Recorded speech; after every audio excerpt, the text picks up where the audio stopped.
Good morning. It's Monday morning. Hope that you are well. And today we read Philippians 1:12 through 14. I want you to know, brothers and sisters, that what has happened to me has really served to advance the gospel, so that it has become known throughout the whole imperial guard and to all the rest that my imprisonment is for Christ. And most of the brothers, having become confident in the Lord by my imprisonment, are much more bold to speak the word without fear.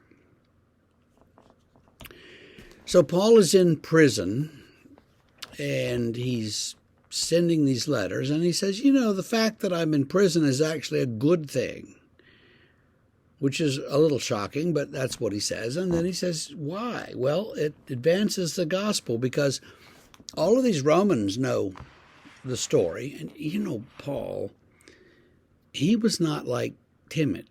He wasn't going to be shy. He was going to make sure that every single Roman who said anything to him was going to hear the whole gospel in response. And any single Roman who wandered by was going to hear it. And so he was telling everybody everything that he could. That's the first bit. The whole guard knows why I'm here. And then he says, and the brothers have become confident because of my imprisonment. They say, well, Paul's in prison, and, he's, as things go, it's not so bad. It could be a lot worse. They could have cut his arms off or his legs off or pulled his tongue out or killed him or something terrible. So he's in prison, yeah, but that's, we could do that. So they're becoming bolder and more confident, and that's good because that way it doesn't all depend on Paul. Sometimes pastors get the feeling that everything in the church depends on them. There's the old story of the pastor who used to go out every day at noon when the train was going by, and he'd cheer and yell, yeah, and clap. The elders became worried about this pastor's weird behavior. And so they asked him, why do you cheer the train every day as it goes by? And the pastor said, because it's the only thing that moves in this town that I don't have to push. Now, there's something to that sometimes. And sometimes it's more of the problem of the pastor thinking that he's indispensable and has to push everything. And he doesn't really have to push everything, but he thinks he does. So there's that. Sometimes it's pastors who feel like, well, nothing can happen without my approval and participation and my say-so, because I'm very important, and they're not. No one's that important. And so Paul lets us know here, subtly, but he does, that, this is making the other brothers more confident, and they are doing the job that I would have been doing. And so it's spreading, and it's better. And if you can get more people involved in something in the church, it's better.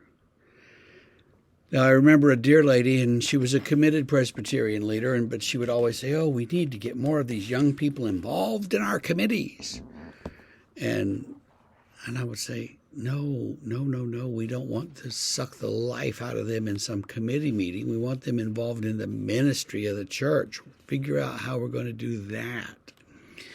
But her refrain, the last time I saw her, she was still saying, we need to get more of these people involved. We need to draft them to be on committees. And it's just wrong. It's just not the way that people are interested in serving God by, put me on a committee.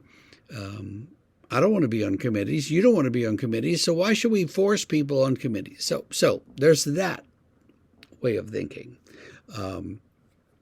It's better for people to be involved in the actual work of the ministry than it is to be on a committee to plan something for 11 months that you do every year. That how much planning could it really take? There's a thing that goes on here in Newton. It's Rise Against Hunger, and we all gather in the fellowship hall one afternoon, and we get some instructions, and then we start. and you put a bag on this hopper, and somebody pours in rice, and somebody pours in quinoa and some beans and stuff. And then when it's full, you take it off and hand it to the next person, who weighs it and scoops out a little bit or adds a little bit until the weight is within a certain number of grams. And then you hand it to the next person, who seals it with this heat thing, and then they mark it somehow, and they put it in a box. And when the box is full, they're all bagged up. The box is sealed, and so you create these little baggies of high protein, very nutritious foods that are sent, everywhere overseas. And I think each bag can produce like 9 meals or 9 bowls of soup or something. You add water. I don't know how it works, but it's very nutritious food that is sent overseas.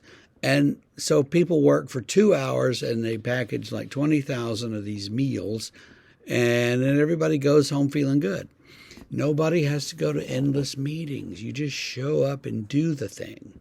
And the people from the outfit, Rise Against Hunger, show up with all the little funnels and stuff that you need, and set it up so that you're ready to go when you get there. So it's like, okay, it's ready. I show up, I do it, and then I leave feeling good, and they leave feeling good. Everybody feels good. But more importantly, we've packed 20,000 meals, and that's a good thing too. So we want to get people participating in ministry, and that's an example of the way that we do it. You could do something like that too. So think about that at your church. And have a great Monday, even though it's kind of rainy here. I hope your Monday is wonderful.